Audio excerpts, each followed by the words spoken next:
drive mechanism which contains planetary gear transmission inside. Let's see how easily we can create technical drawings for this subassembly. We start with generation of base views. In that case, it's a top view or front view and top view. And now, based on these views, we can generate additional drawing views, for example, section view or detail view if needed. In that case, it makes sense to generate a section view because inside we have many, many parts. It's quite complex, as you saw in the movie in the beginning of this session.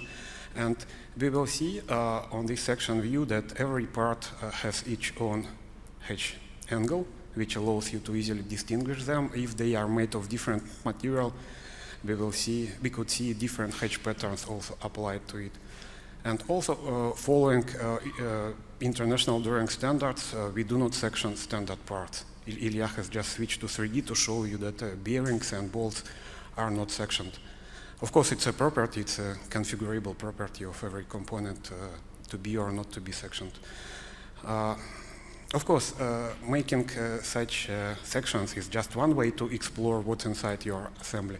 But the most evident way is to create exploded view of the assembly. In other mechanical design software, you create these exploded views by hand. You have to move one part by another. In BricsCAD, it is done automatically now. Ilya has just moved his mouse, and all parts are disassembled, taking into account possible physical collisions between them. So it models a real disassemble sequence.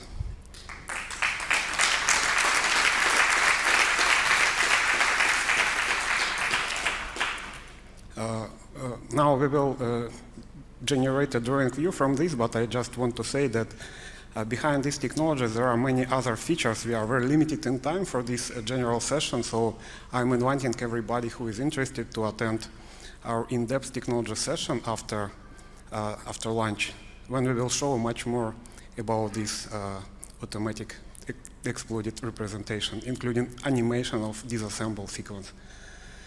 And now Ilya has just placed this exploded view on the paper space. And one more new feature of BricsCAD V19 is the possibility to annotate all these parts with just one click. You can create balloons in just one click. Previously, you had to create every balloon manually. And also, we supported the possibility to align balloons, in fact, to align any multi-leaders according to any curve. In that case, for example, we can align them along a polyline, and using some sophisticated algorithm, we create a special representation which allows to avoid intersections between leaders.